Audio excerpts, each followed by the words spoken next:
बिस्मिल्लाहिर्रहमानिर्रहीम अस्सलाम वालेकुम। मैं हूं उस्मान तारक चौहताई और आप देख रहे हैं मेरा यूट्यूब और Facebook channel Kashmir TV digital. Pakistan और भारत के दरमियान कशीदगी जो है वो शिद्दत अख्तियार कर चुकी है। इसी के ऊपर मैं बात करूंगा कि लाइन ऑफ कंट्रोल के ऊपर इस वक्त क्या सूरत हाल है, वर्किंग बाउंड्री के ऊपर क्या सूरत हाल है, बॉर्डर के ऊपर क्या सूरत हाल है और हिंदुस्तान की तरफ से जो पाकिस्तान के ऊपर हमला करने की बार बार धमकियां दी जा रही हैं, उन धमकियों में किस हद तक वजन है, या क्या हिंदुस्तान कोई इस तरह की जंग छेड़ने का मुतहम्मल है, और अगर वो जंग छेड़ देता है तो पाकिस्तान उसको किस तरह से जवाब देगा। आप अगर हकायक जानना चाहते हैं तो इस वीडियो में मेरे साथ आखिर तक जुड़े रहें, क्योंकि सोशल मीडिया के ऊपर गुज़िश्ता चंद दिनों से जंग छिड़ी हुई है और उस जंग के चलते इस वक्त तक आधा हिंदुस्तान पाकिस्तानियों ने फतह कर लिया और आधा पाकिस्तान हिंदुस्तानियों ने फतह कर लिया। मगर ग्राउंड के ऊपर रियलिटी क्या है, सूरत हाल कहाँ तक पहुँची हुई है और क्या होने जा रहा है, उससे मैं आपको आगाह करूंगा अपनी आज की इस वीडियो में। और मैं ये जो बातें आपके साथ करने जा रहा हूँ, ये बातें मैं इस बेस के ऊपर कर रहा हूँ चूँकि मैं एक ऐसी जगह पे रहता हूँ,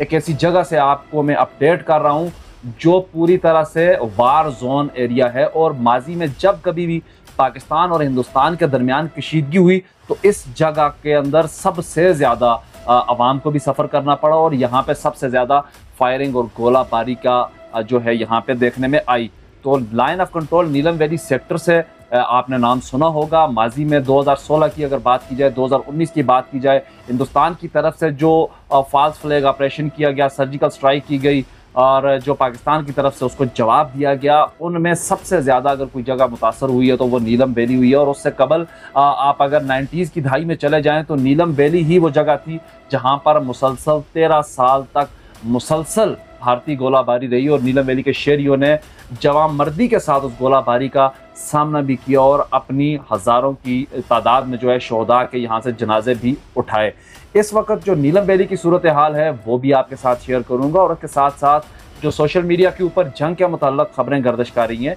उनके अंदर किस हद तक सदाकत है या कशीदगी किस हद तक बढ़ चुकी है, उसके ऊपर भी मैं बात करूँगा। अभी आज इस वक्त जब मैं आपसे मुखातब हूँ, इस वक्त तक लाइन ऑफ कंट्रोल के ऊपर पूरी तरह से अमन है। गुज़िश्ता 3-4 दिनों में नीलम वैली के अलावा आज़ाद कश्मीर के चंद सेक्टर्स के अंदर लीपा हो गया, हाजी पीर हो गया, उन सेक्टर्स के अंदर भारतीय फ़ौज की तरफ से बिला इश्तियाल फायरिंग की गई और उसका पाकिस्तानी अफवाज की तरफ से जवाब भी दिया गया। भारतीय फ़ौज के कुछ जो मोर्चे थे वो भी तबाह हुए, उनकी चेक पोस्टों को भी नुकसान पहुँचा और कुछ इतलात ये भी हैं कि वहाँ पर भारतीय फ़ौजी जो एहलकार थे उनको हिलाक भी किया गया। मगर जो सूरत हाल सोशल मीडिया के ऊपर दिखाई जा रही है वो तो पूरी तरह से गैर मुसद्दक़ा जो ज़राए होते हैं उनको इस्तेमाल करते हुए सोशल मीडिया सार्फिन एक हाइप क्रिएट करते जा रहे हैं, झूठी खबरें जो हैं वो फैलाते जा रहे हैं, जिसके चलते इस वक्त बज़ाहिर ये नज़र आ रहा है सोशल मीडिया को अगर बंदा उठा के देखे कि भाई लाइन ऑफ कंट्रोल के ऊपर तो पूरी तरह से जंग छिड़ चुकी है, लाइन ऑफ कंट्रोल के ऊपर आग और बारूद बरसाया जा रहा है। मगर ऐसी इस वक्त तक सूरत हाल नहीं है क्योंकि हिंदुस्तान की तरफ से बार बार धमकियां दी जा रही हैं। लाजमी तौर पर हिंदुस्तान कोई ऐसी कार्रवाई करेगा क्योंकि हिंदुस्तान ने अपनी फेस सेविंग भी करनी है और हिंदुस्तान के अंदर यही चूरन बिकता है जो फाशिस्ट मोदी हुकूमत है, वहाँ पे जो जालिम हुकूमत है, मुस्लिम दुश्मन हुकूमत है, उसका चूरन यही है कि भाई पाकिस्तान के साथ कोई छेड़ करो, पाकिस्तान के ऊपर कोई अटैक करो, पाकिस्तान के साथ कोई मिस एडवेंचर करो और अपनी फेम और अपनी पॉपुलैरिटी को मज़ीद बढ़ाओ। चूँकि इंतहा पसंद जो हिंदू वहाँ पर इस वक्त इक़्तिदार में है या इख्तियार में है या ताकत में है, वो मुस्लिम दुश्मनी, पाकिस्तान दुश्मनी के ऊपर अपनी सियासत भी करते हैं और अपना निज़ाम भी जो है वो चलाते हैं। और इस वक्त हिंदुस्तान के जो वज़ीर आज़म हैं नरेंद्र मोदी, उन्होंने जो ऐलान किया था उस ऐलान की वजह से हिंदुस्तान लाजमी कोई ना कोई ऐसा यहाँ पे स्ट्राइक करेगा, वो और लाइन ऑफ कंट्रोल के ऊपर ही लाजमी करेगा। यकीनी तौर पर वो स्ट्राइक जो होगी वो लाइन ऑफ कंट्रोल के ऊपर ही होगी क्योंकि माजी में इस वक्त तक हमने जो एक्सपीरियंसेस किए हैं, जो हमने चीज़ें देखी हैं, उनमें कभी भी किसी भी ऐसे एडवेंचर के बाद वर्किंग बाउंड्री या पाकिस्तान के दीगर किसी भी शहर के अंदर कोई ऐसा मिस एडवेंचर नहीं किया गया। जो प्रैक्टिस के लिए जो जगह रखी गई है वो जगह आज़ाद कश्मीर और बिलखसूस नीलम वैली रखा गया है। तो इन जगहों के ऊपर कोई ऐसा मिस एडवेंचर माजी में भी किए जाते रहे और मुस्तकबल में भी अगर मोदी ने अपनी फेस सेविंग करनी है तो वो नीलम वैली को ही टारगेट बनाएगा, ये मेरी ज़ाती राय है। और जो पाकिस्तान के साबिक सफ़ीर हैं हिंदुस्तान में रहे अब्दुल बासत, उन्होंने 2 रोज कबल पाकिस्तान के नेशनल टीवी के ऊपर आकर भी यही अपनी स्टेटमेंट दी है कि हिंदुस्तान की जो इंटेलिजेंसेस हैं या हमारे पास जो इस वक्त उनकी जो तैयारी है या जो उनका रिस्पांस का जो मैकेनिज्म वो बना रहे हैं उसके मुताल्लिक हमारे पास जो खबरें हैं वो यही है कि हिंदुस्तान क्रूज़ मिसाइल से हमला करेगा। पाकिस्तान के अंदर घुसकर वो पाकिस्तान के ऊपर स्ट्राइक करने की कोई भी हिम्मत नहीं करेगा। वो डिफेंसिव रहते हुए पहले से बड़ा और पहले से थोड़ा सा हट कर क्रूज़ मिसाइल अटैक कर सकता है, जो वो आज़ाद कश्मीर के अंदर या गिलगित बल्तिस्तान के अंदर या बलूचिस्तान के अंदर वो मुमकिन तौर पर कर सकता है। तो अल-मुख्तसर जो जंग की सूरत हाल बनाकर दिखाई जा रही है वो जंग ना होगी ना होने वाली है। लेकिन यहाँ पे एक चीज़ ज़रूर मैं कहूँगा कि जो लाइन ऑफ कंट्रोल के ऊपर रहने वाले लोग हैं, जो आज़ाद कश्मीर के लोग हैं, उनके जो जज्बात हैं इस वक्त इस सारी सूरत हाल में,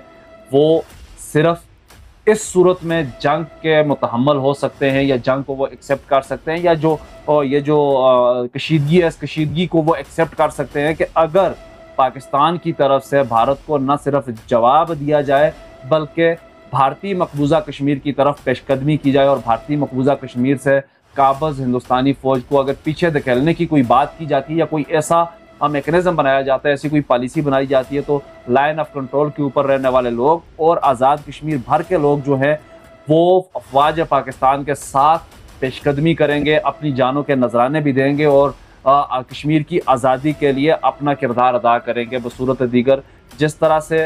ये अपने बदले लेने के लिए अगर हिंदुस्तान की तरफ से यहाँ पे कोई कार्रवाई की जाती है आज़ाद कश्मीर के अंदर और अगर आज़ाद कश्मीर से रिस्पांस किया जाता है भारत को, उसके नतीजे में यहाँ पर सिर्फ बमबारी होती है, लोगों का नुकसान होता है। हमें बतौर कौम, बतौर रियासत, बतौर मुल्क और कश्मीर के जो तकसीम शुदा एक हिस्सा है उस हिस्से के अंदर हमें पेशकदमी करने का मौका नहीं मिलता, तो कश्मीरी इस चीज़ को एक्सेप्ट नहीं करते। जो भी सूरत हाल यहाँ पे बन रही है अभी आज, चूँकि मैंने देखा है कि पाकिस्तानी मीडिया की तरफ से भी कुछ स्टेटमेंट्स ऐसी जारी की जा रही हैं या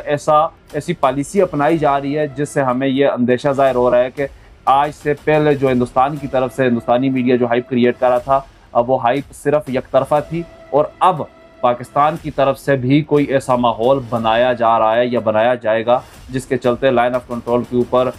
जो गोलाबारी है उसका आगाज़ होगा और यहाँ पर जो सूरत हाल है वो यकीनी तौर पर ख़राब हो जाएगी। तो उस सूरत हाल से भी मैं आपको अब आगाह रखने के लिए ग्राउंड के ऊपर मौजूद रहूँगा। यहाँ से स्टूडियो से आपको अपडेट नहीं करूँगा बल्कि ग्राउंड में जो भी अपडेट होंगी वो अपडेट आप तक पहुँचाने के लिए मैं तमाम जो वार जोन रिपोर्टिंग होगी वो करूँगा और आपको अप टू डेट रखूँगा। इसलिए आप इस चैनल को भी सब्सक्राइब करें और साथ अपने दोस्तों के साथ भी शेयर करें ताकि जो कश्मीर की या लाइन ऑफ कंट्रोल की या इंडो पाक जो मौजूदा कशीदगी है उसके मुताल्लिक जो भी अपडेट होगी वो सबसे पहले और एक्यूरेसी के साथ आप तक पहुंच सके और आपको सोशल मीडिया के सहारे पे या सोशल मीडिया के ऊपर चलने वाली जो अफवाहें हैं उनके ऊपर डिपेंड नहीं करना पड़े। तो आज की इस वीडियो से फ़िलहाल मुझे दीजिए इजाज़त। अल्लाह ने